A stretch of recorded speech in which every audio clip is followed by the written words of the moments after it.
Que disent les pays de l'AES concernant la situation qui prévaut en Iran? Voici la question que beaucoup se posent. Est-ce que les pays de l'AES peuvent faire confiance à la Russie et également à la Chine? Parce que l'Iran est un partenaire de la Chine et de la Russie.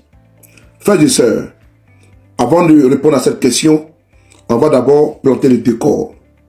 En Iran, en 1941, Pahlavi, qui deviendra le Shah d'Iran, a pris les rênes du pouvoir.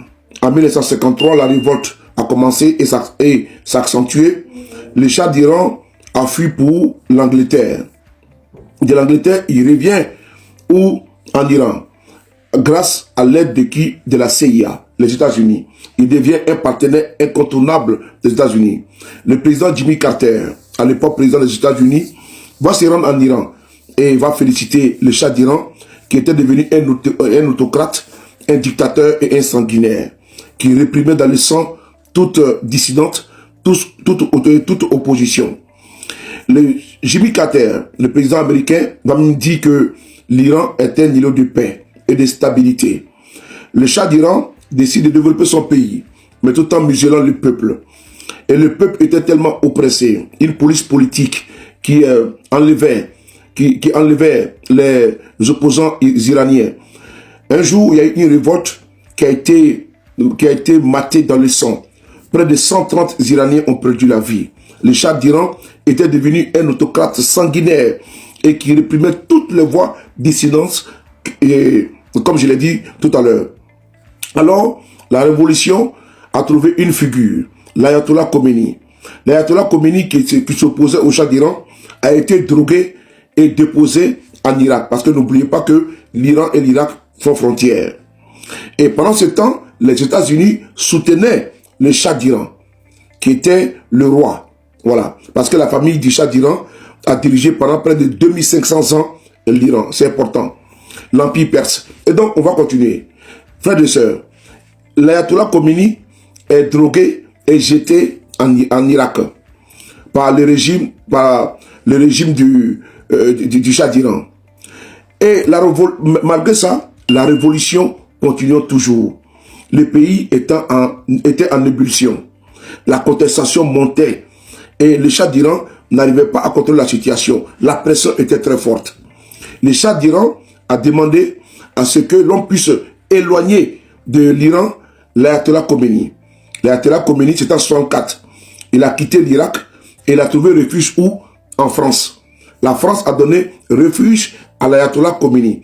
Des policiers français, des gendarmes français suivaient même H24 la résidence de l'Ayatollah Khomeini. Depuis le territoire français, il continuait toujours la résistance, la révolte contre le régime du Shah d'Iran. Frères et sœurs, il enregistrait des audios, des messages sur des cassettes à l'époque pour faire parvenir à son peuple et pour leur demander d'amplifier la contestation et de chasser les Shahs d'Iran du pouvoir. Il a même envoyé des messages à l'armée iranienne pour ne pas qu'elle puisse obéir aux ordres uniques du Shah d'Iran qui est en train d'oppresser le peuple iranien. Le Shah d'Iran, acculé, parce que abandonné par les États-Unis, parce que unilatéralement, il a augmenté le prix du pétrole. Les États-Unis ont trouvé que c'était la ligne rouge à ne pas franchir.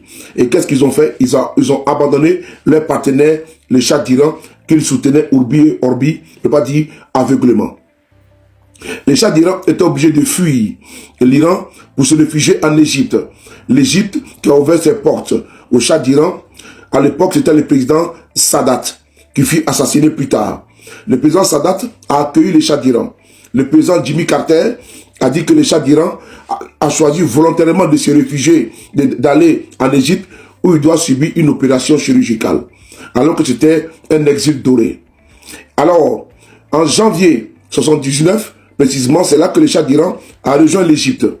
Pendant ce temps, dans un avion Air France, un Boeing 747, l'Ayatollah Khomeini, qui était réfugié en France, rentre en grande pompe devant tous les médias internationaux et accueilli par des millions d'Iraniens à l'aéroport de Téhéran.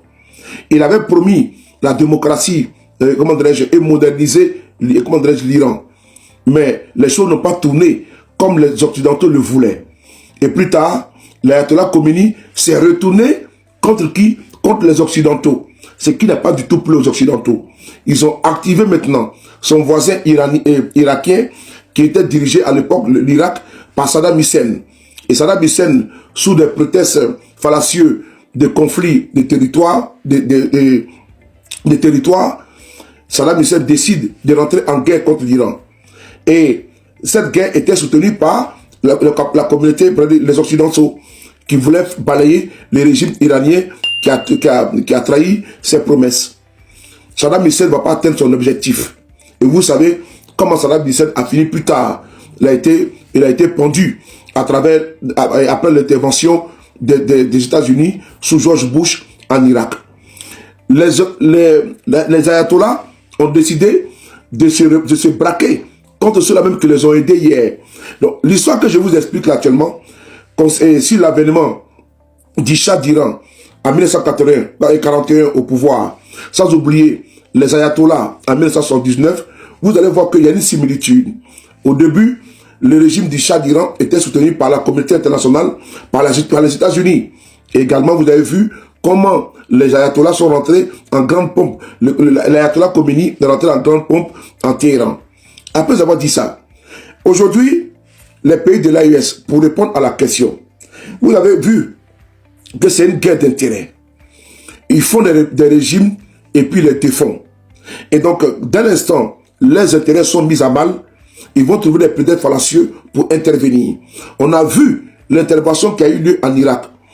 Colin Powell, depuis le Conseil de sécurité de l'ONU, a présenté un flacon. Et dans ce flacon, c'était un flacon comme ça, un flacon de ce type-là. Il a présenté un flacon et il a dit que ce flacon contenait de l'anthrax, de l'uranium enrichi. Et que l'Irak veut se doter de l'arme atomique. Alors que c'était faux. La France, à l'époque de Jacques Chirac, a refusé de suivre, c'était en 2003, a refusé de suivre les États-Unis de George Bush afin de ne pas soutenir cette intervention contre l'Irak. Mais rien n'y fit. Les États-Unis sont intervenus. Il n'y a eu aucune arme de destruction massive n'a été trouvée en Irak. Saddam Hussein a été arrêté, il a été pendu. Mais Saddam Hussein ne faisait plus leur affaire. On a vu le cas avec la Libye. Frères et sœurs, les pays de l'AES, pour répondre à la question que certains se posent, n'ont pas demandé à ce que l'Iran vienne les soutenir, vienne les protéger. Les pays de l'AES n'ont pas demandé également que la Russie vienne les protéger ou vienne faire leur guerre à leur place. Les pays de l'AES n'ont pas demandé que la Chine vienne faire leur guerre à leur place. Personne de ces pays que je viens de citer ne viendra faire la guerre pour les Burkinabés, pour les Nigériens ou pour les Maliens. Cette question même n'a pas lieu d'être posée. Oui, parce que j'entends parler certains individus que est-ce qu'on peut faire confiance à la Russie, à la Chine, et parce que aujourd'hui les partenaires, l'Iran est attaqué et ils sont taiseux. Et le Venezuela a été attaqué, ils sont taiseux. Frères et sœurs, ce monde dans lequel nous sommes aujourd'hui, c'est une affaire d'intérêt. Et les intérêts qui se jouent, ce qui se joue aujourd'hui, c'est les intérêts des États-Unis. Vous avez vu, Donald Trump a été très clair, qu'ils sont intervenus au Venezuela pour le pétrole. Il a été très clair. Ils ont accusé Maduro d'être le chef d'un gang de narcotrafiquants, mais plus tard, le nom même de ce gang-là, c'était un nom inventé. Alors, les pays de l'AES, pour être concret, n'ont pas demandé d'avoir un protecteur. Ce n'est pas ce qu'ils ont demandé. Ils ont demandé le respect strict de leur souveraineté. Ils ont dit qu'ils veulent un rapport gagnant-gagnant, des relations gagnant-gagnant. Donc, ils n'ont pas quitté un maître pour un autre maître. Les pays de l'AES ne comptent pas sur la Russie. Les pays de l'AES ne comptent pas sur la Chine. Ils comptent d'abord sur eux-mêmes. Parce que la charité bien donnée commence par soi-même. Donc, la réponse à la question posée, c'est que les pays de l'AES ne sont pas en quête à la recherche d'un père protecteur. Non. Eux-mêmes, ils sont déjà grands, ils sont déjà libres, ils sont déjà souverains pour se protéger. À bon entendeur, salut.